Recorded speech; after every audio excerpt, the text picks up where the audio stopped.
다만 뭐지? 이거 뭐지? 그렇지. 말하는 이와 누구? 맞아. 듣는 이가 구체적인 맥락 속에서 하는 말이나 그런 말이 연속적으로 이어져 이른 말의 덩어리라고 했어. 그래서 말은 전달하고자 하는 내용 혹은 뭐 발화 다 괜찮다고 했었고, 그럼 첫 번째 빈칸 다 채웠지? 담화의 구성 요소, 전달하고자 하는 내용, 즉 말하는 이, 듣는 이, 맥락. 그리고 이런 맥락의 종류에는 두 가지가 있었어. 가장 먼저 시간, 공간 또는 말하는 이나 듣는 이의 의도나 목적과 관련된 그렇지, 상황, 맥락이 있었고, 그 다음에 이건 뭘까? 사회 문화적 맥락인데, 사회 문화적 맥락이란 지역, 세대, 성별, 문화, 또 뭐가 있을까? 그렇지, 계층, 공동체의 뭐 이념, 역사적 상황 등등 이런 것들이 사회 문화적 맥락에 속하는 거고, 그럼 너희 기억나니? 상황 맥락과 사회 문화적 맥락 둘 다 담화의 어떤 의미를 결정하는데 영향을 주는 애들인데, 조금 더 직접적으로 영향을 미치는 애는? 그렇지. 얘가 조금 더 직접적으로 영향을 미치는 상황 맥락이고, 사회 문화적 맥락은 다소 간접적이지. 응. 저 상황 맥락 요소를 안 채웠어요. 요소를 안 쳤어요? 근데 몰랐는데. 알아? 이거 볼까? 몰랐는데. 근데 대답 다 잘했잖아. 연지 채웠어? 오케이, 넘어갈게. 자, 그 다음에 지금 이렇게 하면 자연스럽게 1페이지, 2페이지 다 채워진 거야. 점검 다 했어? 괜찮아? 그 다음에 3페이지. 자, 담화의 구분 또는 종류라고 할 수 있는데, 어떤 특정한 형식이 존재하는 것, 사회적 영향력이 있어서 한마디로 말 조심해야 되는 거. 무슨 담화다? 공식적 담화다. 그 대표적인 예로 면접,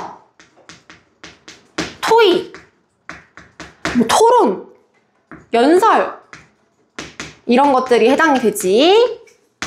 자, 공식적의 반대말은?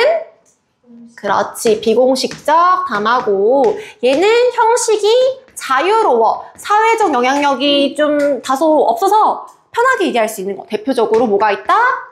대화가 있다. 그래서 맨 처음에 선생님이 담화에 대해서 소개를 할 때 담화랑 대화랑 헷갈릴 수 있는데, 담화가 보다 더 큰 범위고 대화가 여기 속해 있는 거야 라고 얘기하는 거 기억나니? 오케이. 자, 네.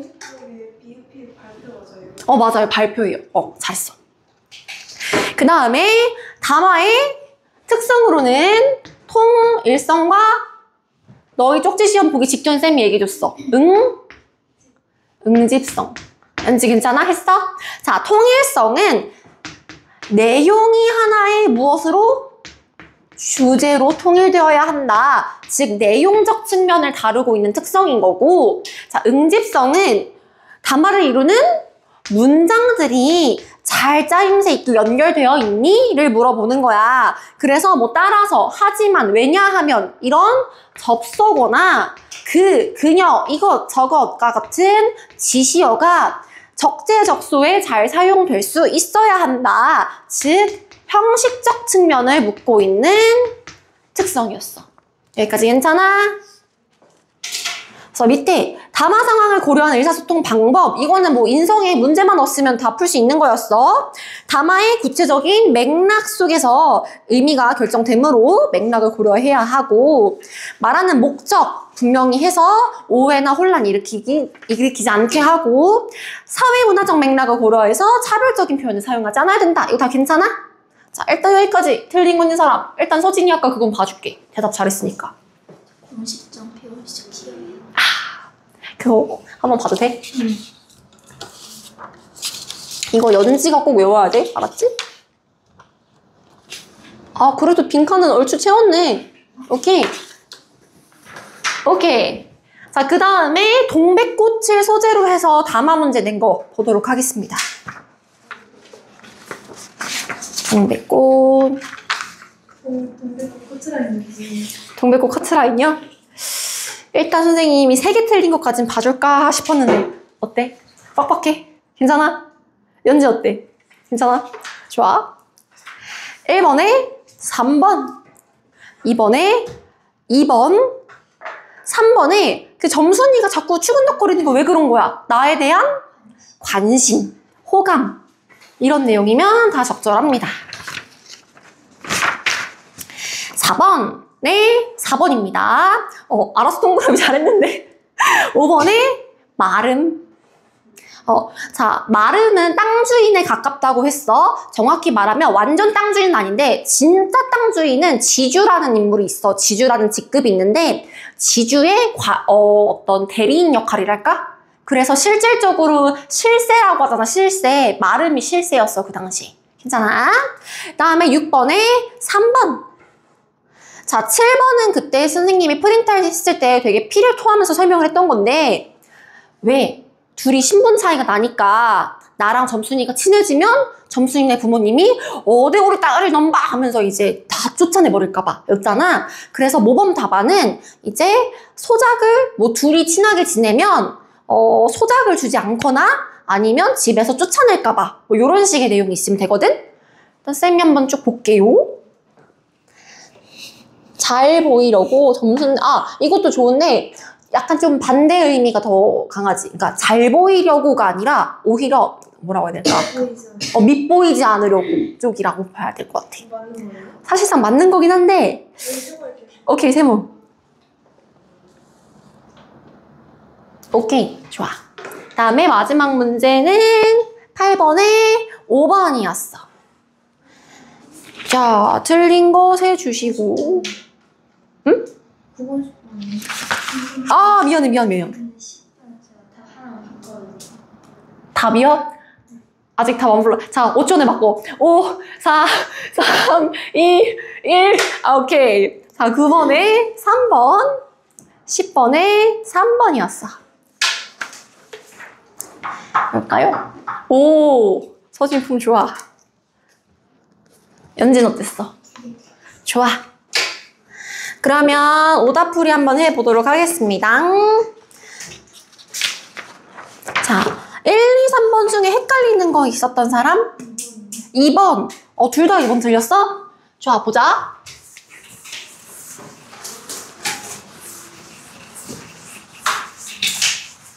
사실 이 문제는 오늘 동백꽃 풀이 들으면 더 잘 이해가 될 텐데 그래서 재미를 유발하는 요인 다른 것도 맞지 않나? 대화가 굉장히 실감나. 막 욕짓거리도 나오고 막 사투리도 나와. 그리고 이제 얘네들이 사춘기니까 뭔가 보는 맛이 쏠쏠한 것 같기도 해. 그리고 농촌 생활의 묘사가 나름대로 재미가 있지 않나? 그리고 사랑 이야기, 남녀 간의 사랑 이야기. 전 세계 사람들이 다 좋아하는 거잖아. 다 맞는 거 아니야? 라고 생각할 수 있지만 자, 항상 문학 문제를 풀 때는 가장 적절한 것은, 가장 알맞은 것은에 집중을 해야 되고 이 소설의 하이라이트는 뭐냐면 이 주인공이 바보라는 거야. 이해됐어? 그때 쌤이 뭐라 그랬어? 너희 집에 이거 없지? 너 혼자만 일하니? 이거 관심 표현하는 거라는 거 우리 다 이해했잖아. 근데 누구만 몰라? 나만 모르지. 저 계집애가 미쳤나? 왜 저래? 막 계속 그러기만 한다 그랬잖아. 그 포인트. 다른 사람 다 아는데 나만 몰라. 그런 그 주인공의 뭔가 순박하고 능숙하지 못하고 약간 어수룩하다라고 해야 되나? 그러니까 잘 알지 못하는 그런 점. 그런 점이 웃음의 포인트고 여기가 해학이라는 것을 유발하는 요소가 됩니다. 3번 괜찮아? 그래서 2번에 적절한 건 나의 어리숙함인 거지. 이해됐어? 응.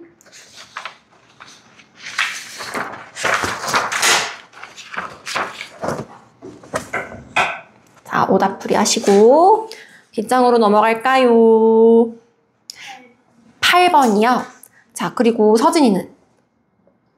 7번 아까 해주셨으니까. 아, 7번은 괜찮고 4번, 5번 다 괜찮아? 그럼 8번 보도록 하겠습니다. 이 글에 드러난 어머니의 행동을 잘 이해하기 위해 참고할 사항으로 가장 적절한 것은 어머니의 의도랑 맞닿아 있는 게 무엇일까를 생각해야 돼. 일단 어머니가 나한테 왜 주의를 줬었지? 우리 점순이네한테 잘못 보이면 집이고 땅이고 다 뺏기고 다 쫓겨나. 그러니까 우리 밑보이면 안 돼. 철벽 쳐. 이런 거잖아. 이러한 철벽을 치게 되는 그 근본이 뭐가 있어? 점순이네는? 맞아. 점순이네는 마름이고 우리 집은 소장농이란 말이야. 오늘날 뭐 계층이 뭐가 그렇게 중요하겠냐마는 옛날에는 그런 게 조금 더 심했지. 계층이라는 어떤 문화의 어떤 계층이라는 신분의 차이가 있었고 그 계층의 차이가 존재한다는 것은 그 당시의 시대 상황이 그랬다라는 거잖아. 그걸 캐치를 할 수가 있었어야 돼. 이해됐어? 그래서 정답이 5번이고 그러면 어떤 선지랑 좀 헷갈렸어? 1번.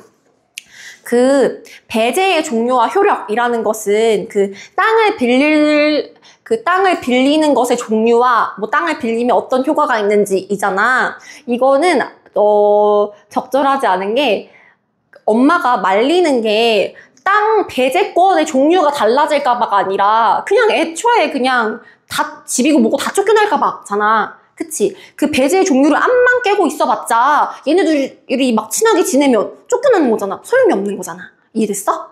그래서 적절하지 않았습니다. 여기까지 괜찮을까? 좋아. 해서 첫 번째 복수 테스트 마무리했어.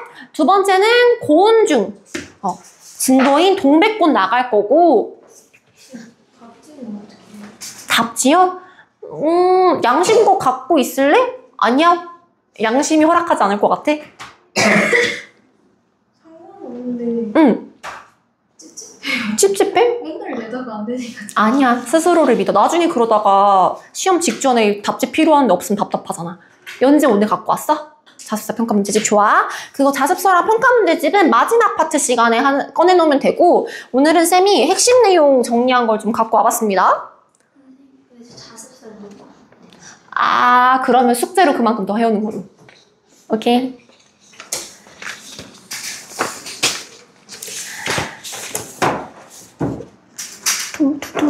뚜뚜뚜뚜 짜라란.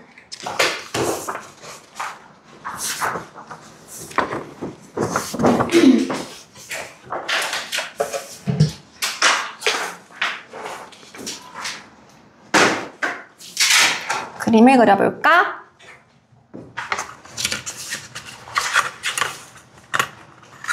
그때도 쌤이 점순이랑 그 나 그림 살짝 그려줬었잖아. 기억나? 그래서 점순이가 있었어. 약간 표정이 아주 한가닥 하는 그 집애야.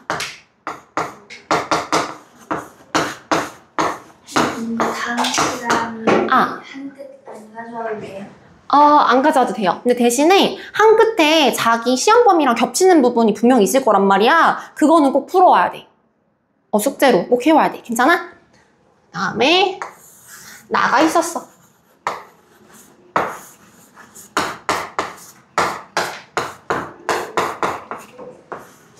나가 있었단 말이지. 자, 보도록 하겠습니다. 일단 이 글의 구성이 역순행적 구성이다라는 것부터 파악을 해야 해. 얘들아, 역순행적 구성이 뭐더라? 맞아, 반대로 가는 거. 우리 노래 차트 역주행한다 그러잖아. 최근에 역주행 노래가 뭐 있지? 사건의 지평선 이후로 뭐가 역주행한 거 있었어? 루시퍼? 이거? 샤이니? 선생님 중학교 때 노랜데? 왠지 알아?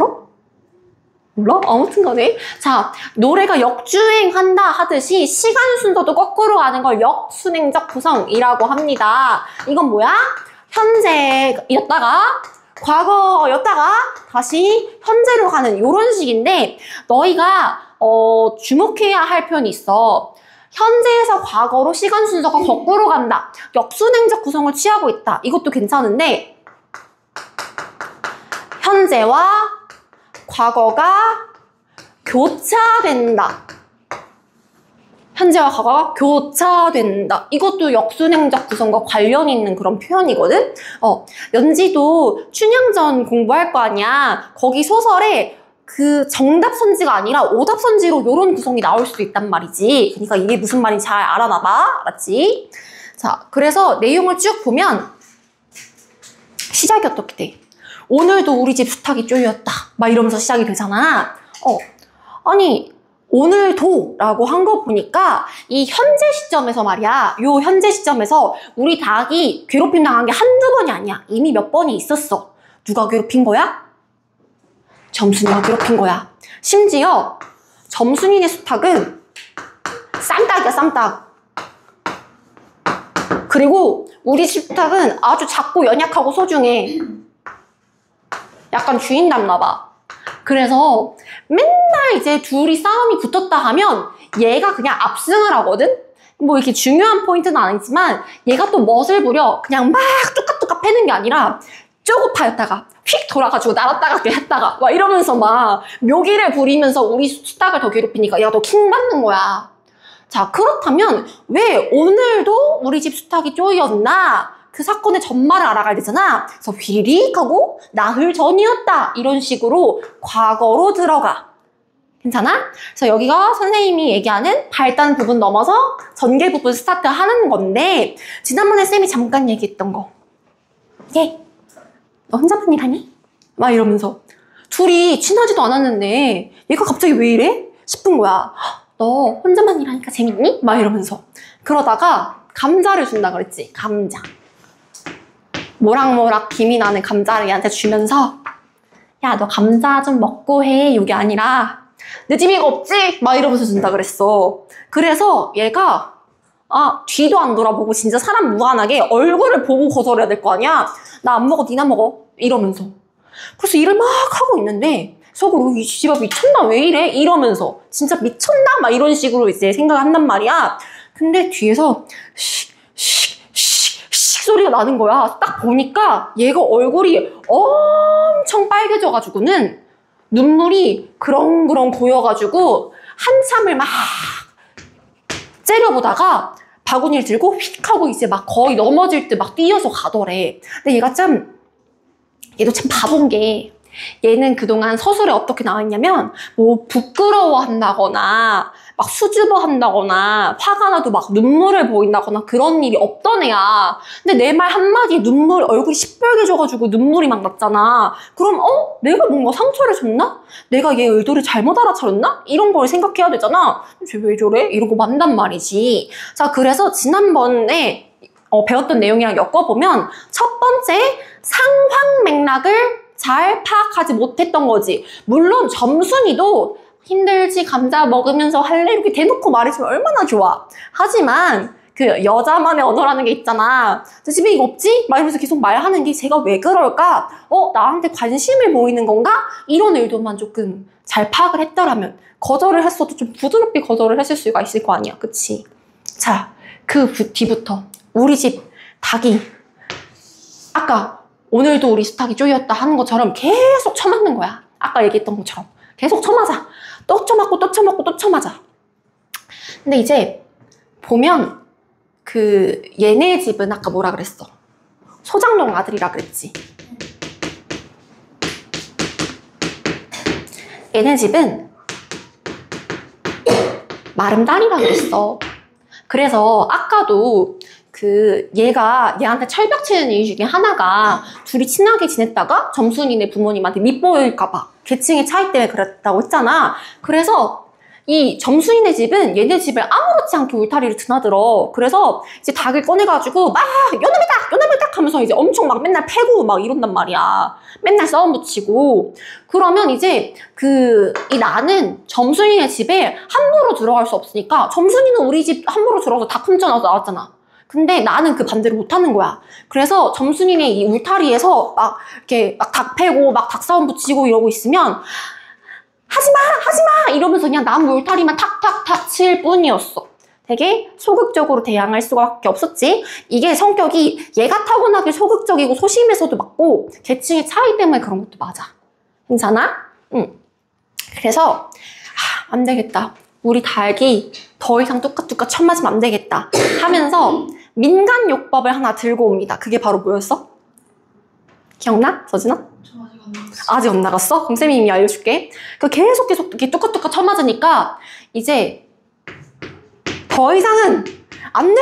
하면서 고추장을 닭한테 먹입니다. 왜 있잖아. 우리도 매운 음식 먹으면 막 불 나가지고 와! 하고 흥분하잖아. 그래서 이제 속설로는 이제 민간요법이라고 하지. 그 아프면 된장 바르는 것처럼 그 쌈닭한테 그 고추장물을 타가지고 먹이면 얘가 흥분해가지고 막 날아다닌다는 그런 속설이 있었대. 그럼 얘한테는 되게 고통스러울 거 아니야. 얘가 그 고추장물을 마실 때도 하면서 마시거든? 고통스러워 하지만 나는 그래 그래도 맨날 쳐맞는 거보다는 지금 잠깐 고통스럽고 얘 막 이겨버려가지고 다음번에 괴롭히면 안 나가는 게 낫지 이렇게 생각한단 말이지. 자, 고추장을 먹였어. 데리고 갔어. 처음에 막 계속 이렇게 막 뚜까뚜까 쳐맞는 거야. 그래서 뭐지 왜 그러지 하고 실망하다가 어라라 얘가 호도독 하면서 얘를 이렇게 컥 하고 쪼기 시작하는 거야. 그래서 요놈의 닭한테도 드디어 피가 나기 시작했어. 여기 피가 나기 시작했어. 그래서 너무 기뻐하는 거야. 자, 그때 마침 점순이가 나와. 그동안은 얘가 얘 앞에서 그 감자를 거절한 것에 대한 어떤 분노와 그 복수 플러스 여전히 얘를 좋아하거든? 그럼 관심을 표현하려고 초딩처럼 맨날 그렇게 막 괴롭혔는데 이번에는 상황이 역전됐잖아. 얘가 막 이러면서 막 보란듯이 막 웃어. 근데 고추장발이 떨어진 거야. 얘가 덩치가 훨씬 크다 그랬지. 다시 뚜까뚜까 때리기 시작해. 그러니까 이번에 또 유치하게 얘가 하면서 막 또 얘가 또 보란듯이 웃고 막 그래. 이러면서 유치한 그런 갈등이 계속 반복이 됩니다. 심지어 어떤 그런 것도 있냐면 이 소설의 특징 중에 하나가 사투리, 그 지역의 사투리도 쓰이고 그 다음에 어떤 뭐 감자라든지 하는 토속적인 그런 소재들을 쓴다 그랬잖아. 고향의 정서가 느껴지는 걸 향토성이라 그래. 향토성. 쌤이 옛날에 한번 얘기한 적 있었던 것 같은데 향토성이라는 말 이해됐어? 그거 플러스 그 생동감이 느껴지는 이유가 뭐냐면 그런 고향의 소재라든지 사투리를 쓰는 게 생동감을 부여하는 것도 맞는데 욕이 그렇게 나와. 서준이 욕 파트 봤어? 좀 안 나갔어. 아직은 하나도 안 나갔어? 오케이. 어떤 식이냐면은 닭싸움 플러스 그 왜 얘는 다 뚝딱뚝딱 요놈의 닭 하면서 이제 그 이번에 암탉을 때렸었거든. 암탉 막 때렸었거든. 그래서 야, 이 미친 거 다 뭐해? 막 이런 식으로 막 그러는데 얘가 야, 너 베넷병신이지? 막 이래. 너희 애기 베넷 저고리 알아? 베넷 저고리가 뭐냐면 애기들 갓 태어나면 입히는 저고리를 베넷 저고리라고 해. 자, 그러면 베넷 병신은 뭐야? 너 애기였을 때부터 병신이지? 그리고 조금 약간 수위가 그럴 수 있는데 야, 니네 아빠 고자지? 이러면서 뭔지 알지? 야, 근데 생각해봐라. 아버지가 고자였으면 애가 태어났겠냐? 그러니까 아무튼 얘가 너무 미운데 또 너무 좋아서 계속 관심 끌고 싶은 거야. 그래서 계속 막 유치하게 막 그렇게 막 갈등이 오가고 이랬었어. 여기까지 괜찮아? 응. 자, 지금 여기까지 설명한 게 과거까지였어. 너희 이해를 잘 하고 있는지 모르겠지만 발단을 지나서 전개 부분과 위기까지 선생님이 설명을 했어. 그럼 뭐 남았어? 절정이랑 결말이 나오잖아. 자, 계속 우리 닭 집어서 넣어놓고 해도 싸움 붙이고 집어서 넣어놓고 해도 싸움 붙이는데 닭을 안고 이를 갈 수 없을 거 아니야. 불안하지만 일단 우리 집 수탉 일단 잘 이렇게 내비두고 그러니까 심지어 이제 고추장물 먹고 나서 이제 해롱해롱 했었거든, 얘가. 그래서 우리 아빠한테 들키는 거 아니야 하면서 약간 두려운 마음으로 이제 잘 이렇게 놓고 일을 하러 갔다가 나무를 하러 갔다 왔는데 이제 바위가 있었고 이제 노란색 동백꽃이 쫙 하고 펼쳐져 있어. 그때 그 바위 위에서 얘가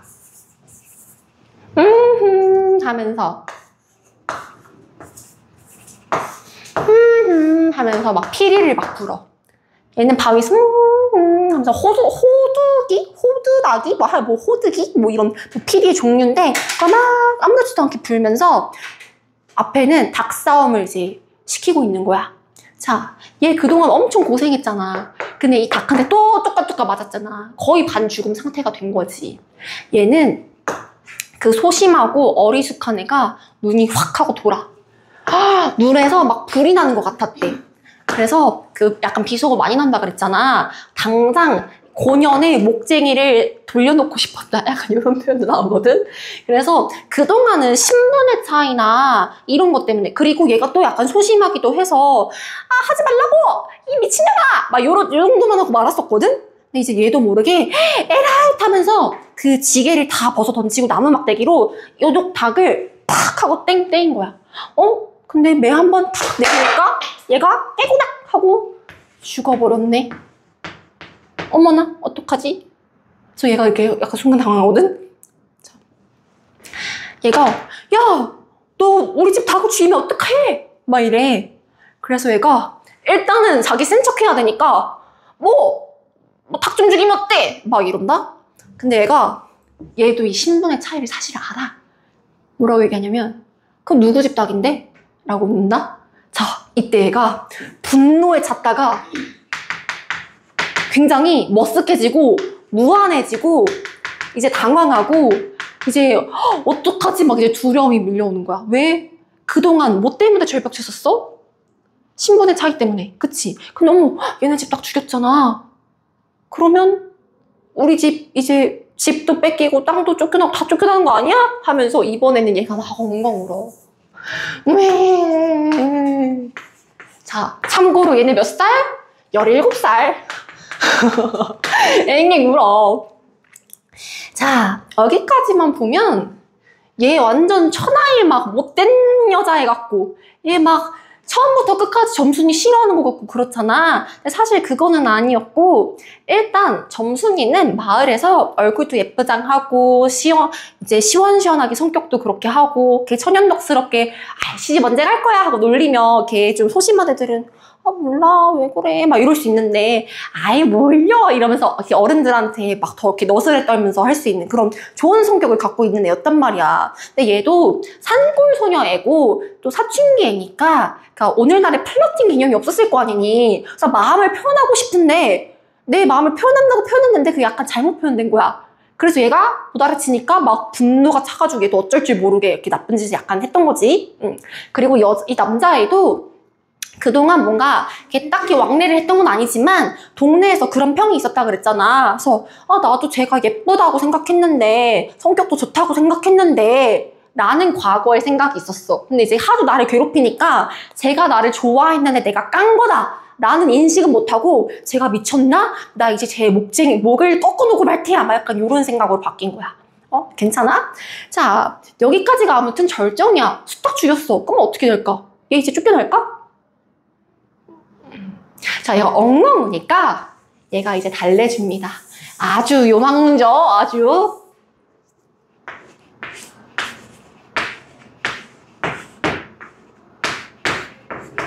얘, 너 앞으로 안 그럴 거니? 라고 물어. 얘는 막 엉엉 울다가 뭔진 몰라. 뭘 안 그러겠냐고 묻는지 몰라. 근데 뭔지도 모르고 나 이제 살았나? 싶어서 나 앞으로 안 그럴게 하면서 막 계속 울어. 자, 근데 점순이가 얘한테 얘, 너 앞으로 안 그럴 거니? 라고 묻는 건 무슨 의미야? 나한테 이제 철벽 안 칠 거야? 내가 관심 보이면 받아줄 거야? 나한테 무뚝뚝하게 안 굴 거야? 요런 의미였지. 근데 얘는 그것도 끝까지 몰라. 안 그럴게 막 이런단 말이야. 알았어. 너 울지 마. 우리 집 닭 죽은 건 부모님한테 비밀로 할게. 이렇게 된다? 그래서 얘가 이제 이러면서 이제 눈물을 그치기 시작하지. 자, 이때 마지막 배경. 자, 동백꽃이라고 했어. 바위가 막 이렇게 있고 동백꽃이 하얗게 흐드러지게 있다고 했었잖아. 그 순간 얘가 이렇게 얘를 탁 밀쳐서 탁 하고 엎어진 거야. 그렇게 해가지고 왜 드라마 클리셰 같은 거 있지. 이렇게 어머 하고 엎어져서 이렇게 눈 마주쳐서 어머나 약간 이런 그런 장면이 연출이 된 거거든. 그래서 그때 그 얘의 시점에서 나오는 거잖아. 자, 나의 시점에서 계속 나오는데 그때 노란 동백꽃 그런 향기가 알싸하게 이렇게 딱 퍼지기도 하고 해서 뭔가 이렇게 세상이 흔들리는 것 같고 아찔아찔하고 어질어질했대. 자, 이게 뭘까? 그냥 갑자기 넘어져서 막 빈혈 생긴 거야? 아니야. 요런 얘도 그 이런 묘한 그 썸 같은 기를 얘도 눈치를 이제 어렴풋이 채는 그런 마지막 장면이 나오거든. 자, 여기서 그럼 질문. 얘들아, 동백꽃 본 적 있니? 혹은 사진으로 본 적 있어? 무슨 색깔인지 알아? 동백꽃 원래? 사실 원래 동백꽃 하면 이제 부산에 그 동백마을 같은 데 있어. 원래는 빨간 꽃이야. 빨갛고 큰 꽃이야. 쉬는 시간에 궁금하면 사진 한번 검색해봐. 근데 여기선 노란색이라고 되어 있고 노란 동백꽃이 막 흐드러지게 널려있다 그랬고 향기가 알싸하다 그랬어. 그래서 우리가 생각하는 빨간색 동백꽃이 아니라 이 소설 속에서 노란 동백꽃은 사실 생강 있지? 너희 생강 알아? 생강나무의 꽃이야. 근데 그 강원도에서는 그 방언으로 그 생강나무 꽃을 동박 이렇게 불렀대. 그래서 이 소설의 제목이 동백꽃이고. 그러면 여기서 몇 가지 소재를 조금 이렇게 정리를 해볼까? 일단 감자는 우리가 아까 시험 문제에서 봤듯이 점순이가 나한테 보내는 무엇의 표현이야? 맞아, 관심의 표현이야. 그 다음에 까였어. 그래서 나랑 점순이 사이에 있는 닭을 그렇게 닭싸움을 시켰어. 이건 뭐야? 둘의 갈등을 심화시키는 어떤 요소겠지. 자, 관심의 표현이자 거절당하니까 이걸 계기로 갈등이 시작되는 포인트야. 감자는 관심의 표현이자 갈등이 시작되는 요소고, 닭싸움은 제가 미쳤나 하면서 이제 갈등이 심화되는 그런 계기인데, 사실 그 의도는 뭐야? 점순이가 얘가 너무 막 얄미워, 애꿎어. 그건 어떤 분노의 표현이자 그래도 관심 끌고 싶어. 관심의 표현인 거지. 여기까지 괜찮아? 그렇다면 노란 동백꽃은 어때? 얘가 빈혈 생겨가지고 알싸하다 그런 거 아니라 그랬어. 그 동백꽃의 향기가 알싸한 것도 있지만 그 사춘기 남녀의 어쩌면 그 되게 순박하잖아. 너희 나이 때보다 되게 순수할 것 같지 않니? 17살인데? 그 순박한 사춘기 남녀의 묘한 감정이랄까요? 어떤 사랑, 구체적으로 말하면 그 진짜 찐하고 깊은 사랑은 아니지만 사랑이 시작되는 그런 감정을 마지막 장면으로 담은 거지. 이해됐어? 그래서 이제 그렇게 알싸한 향기가 있다가 그 집에서 부르는 거야. 점순아! 아니 요놈의 기집애가 어디 갔어? 말해가지고 얘가 아차! 하고 이제 막 불이 나게 막 도망가고, 얘도 이제 자기 집으로 불이 나게 도망가고, 그러니까 이런 식으로 끝나거든. 어때? 소설 나름 귀엽지? 자, 여기까지 줄거리였어. 자, 2페이지로 넘어갈래? 이 페이지에서 쌤이 알려주고 싶은 건 인물의 성격 제시 방법이야. 토속적 어휘, 사투리, 비속어 이런 거 선생님이 웬만하면 다 얘기했고, 역순행적 구성 이런 거 얘기했고, 이제 얘가 하는 거 되게 웃긴 행동이잖아. 그리고 시점도 남들 다 하는데 얘만 몰라. 이게 다 웃음을 유발하는 그런 포인트라 그랬어. 자, 여기서 봐야 할 건 인물의 성격 제시 방법입니다. 자, 인물의 성격 제시 방법에는 크게 두 가지가 있어, 얘들아.